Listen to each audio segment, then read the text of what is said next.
Mengenal keris Jawa dengan sang empu. Peningkatan jumlah penggemar keris di kalangan generasi muda rupanya berbanding terbalik dengan pelestarian jumlah empu keris di tanah air.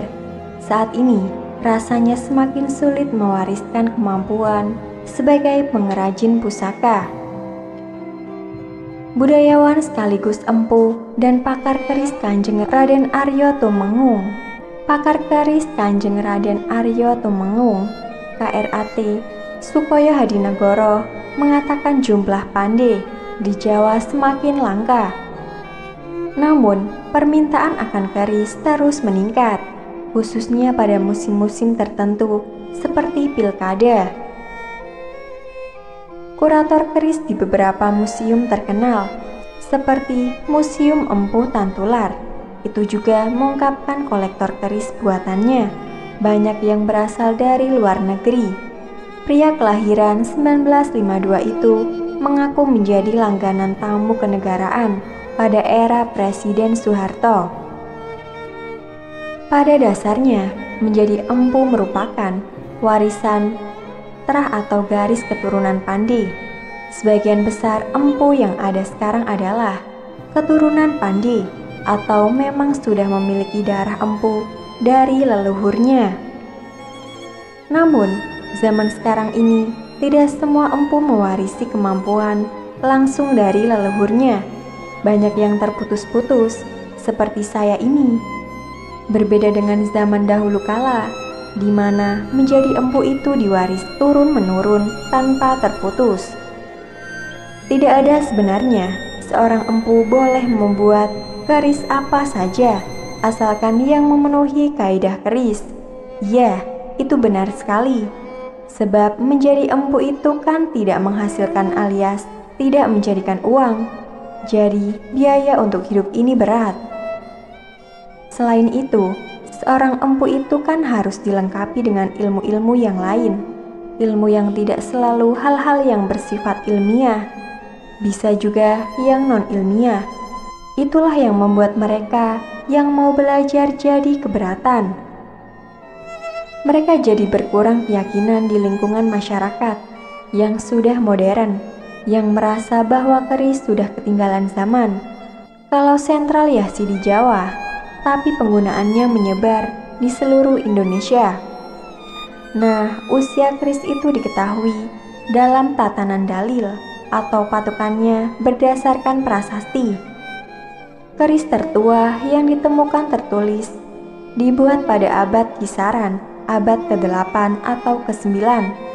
Pada zaman itu mulai dikenal kalimat keris bukan keris. Itu ditemukan pada zaman Sanjaya, sebelum peradaban Prambanan. Nah, itu baru yang terdeteksi. Tidak menutup kemungkinan ada yang lebih tua. Penyebarannya keluar Jawa lebih dikarenakan ekspansi kerajaan. Banyak juga yang merupakan akibat dari perpindahan penduduk dalam tataran masyarakat Jawa, selain untuk senjata, apalagi fungsi keris, untuk status sosial dan untuk identifikasi pangkat tertentu. Jadi, sebuah keris pada masanya digunakan untuk menunjukkan posisi atau kepangkatan seseorang. Selain itu, membuat mereka lebih berani dalam pengambilan keputusan. Jadi, semacam untuk karisma. Pada zaman itu, keris tertentu tidak sembarangan dimiliki orang. Keris memang diperkaya sebagai senjatanya para dewa, dan hal-hal semacam itu kan tidak bisa diterjemahkan ke dalam bahasa kekinian. Keris itu yang membedakan ada 3 kriteria. Pertama, tata bentuk atau yang disebut dapur. Pada awalnya, keris dibuat dengan bentuk lurus saja, namun karena pemahaman orang Jawa bahwa surga itu terletak pada langit lapis ke-9, maka pada akhir abad ke-9 mulailah dibuat keris berlekuk atau luk. Lahirlah yang namanya keris luk 9. Filosofinya adalah hidup ini tidak selamanya lurus, banyak yang dituju dan ditanggung. Kedua, karena keris merupakan identitas maka bagi orang Jawa khususnya, mereka tidak bisa hidup tanpa keris. Jati dirinya tidak akan terlihat tanpa keris. Itu tercermin dari kriya keris yang terus dibuat sampai saat ini karena masih tingginya permintaan. Ketiga, keris merupakan warisan.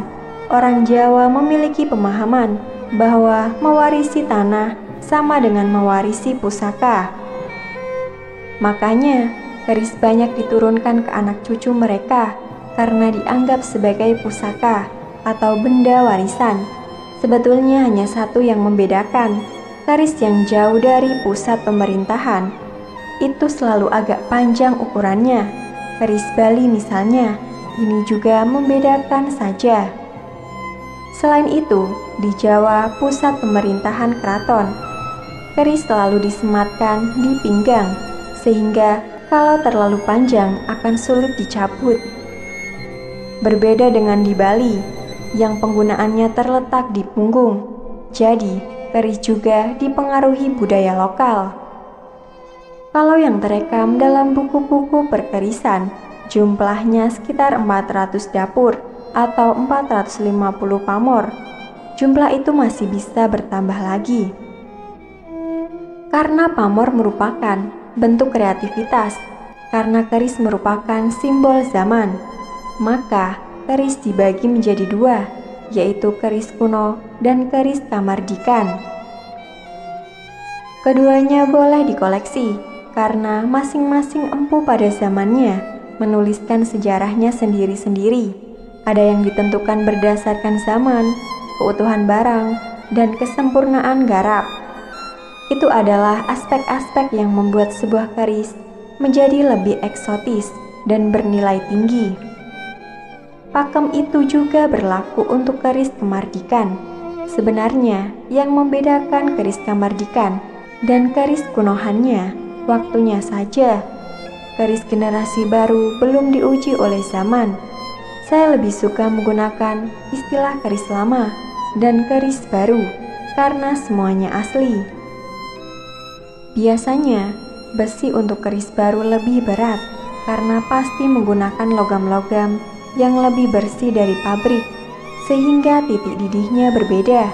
Kalau keris yang lama, karena pembakarannya lebih sempurna, dia sudah berbentuk karbon besi, makanya ringan. Kadang-kadang keris lama itu kalau dikerai kelihatan, tapi nggak dilihat kasat mata tidak. Tapi karena memang mental logamnya sudah tidak ada, jadi sering dikira keris sakti prinsipnya cuma asal bersih dari korosif. Biasanya dikasih arsenikum untuk perlindungan logam.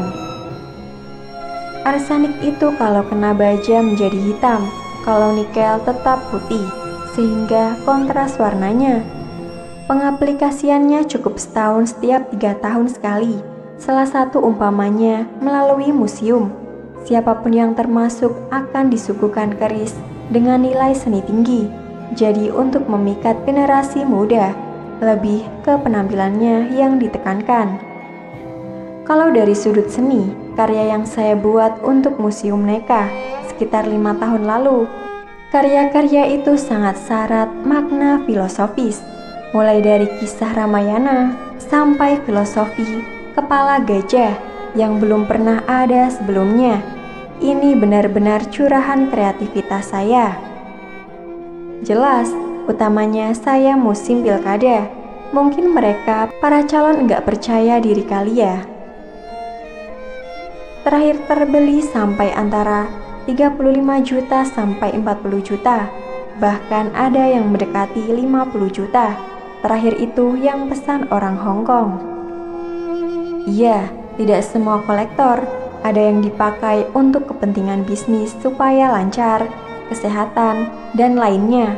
Macam-macam latar belakangnya.